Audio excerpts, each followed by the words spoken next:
Ito sir, normal lang po. Ito lang po, may konting tindahan. Tapos at the same time, may security guard na lang po. Sa CRMC, Cotabato City Regional and Medical Center ho.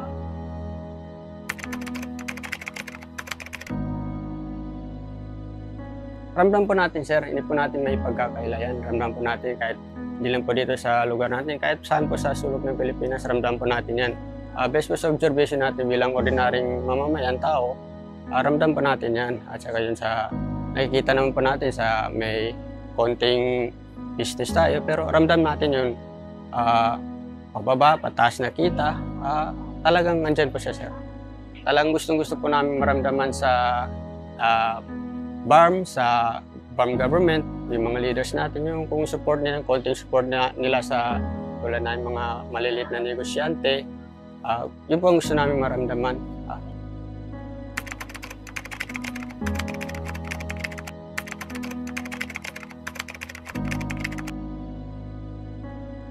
Ayun, ibang mga produkto natin, business natin, galing sa malayuan, meron pong ilan dito.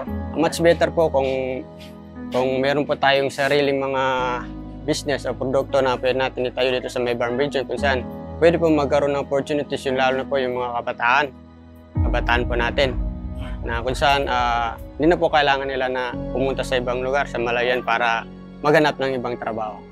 At least meron na po tayo dito na pwede pong mabawasan yung mga jobless natin dito naman.